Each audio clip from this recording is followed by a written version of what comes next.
परिवर्तन।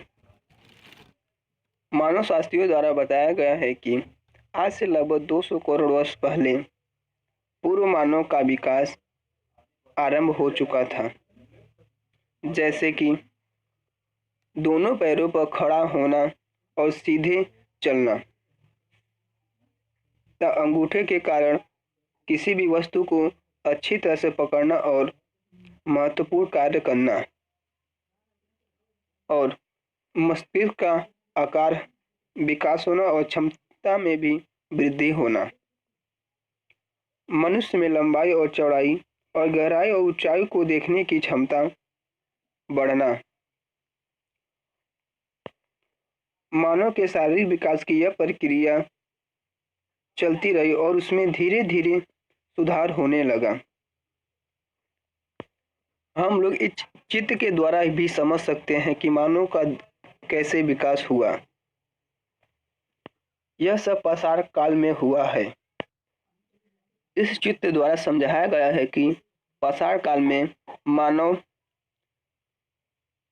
पशुओं का शिकार करके अपना पेट भरते थे और इनका मुख्य औजार था पत्थर के बनाए गए हथियार।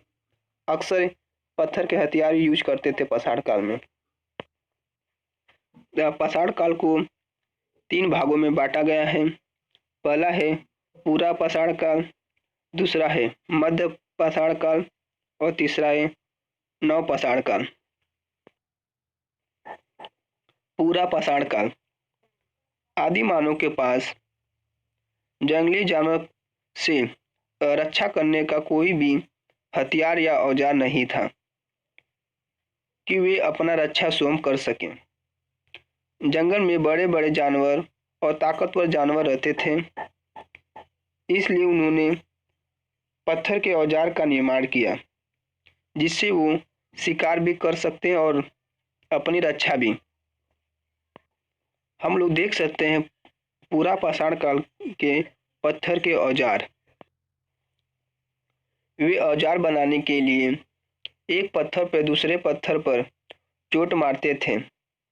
एक पत्थर दूसरे पत्थर टकराने पर चिंगारियां निकलती थी। निकलने वाली चिंगारी से उन्हें आग का ज्ञात हुआ। इससे यह सूखी पत्ती, लकड़ियां और टहनियों इत्यादि को जलाना आरंभ कर दिए। मध्य पाषाण काल के औजार पूरे पाषाण काल की अपेक्षा आकार में छोटे थे। वायुमंडल पहले से अपेक्षा गर्म हुआ, उसके फलस्वरूप जमी हुई बर्फ पिघलने लगी। पृथ्वी के उर्वरक शक्ति का विकास हुआ। घास एवं वनस्पति मैदान में विकसित हुए। घास को खाने वाले छोटे छोटे जानवर जैसे हिरन, खरगोश, भेड़, बकरियां इत्यादि पैदा हुए।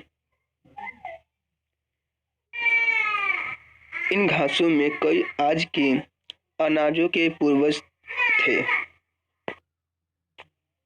नव पाषाण काल के यह औजार महत्वपूर्ण थे। इसके बाद नव पाषाण काल में कृषि का आरंभ हुआ, जिसके कारण इतिहास में परिवर्तन हो गया।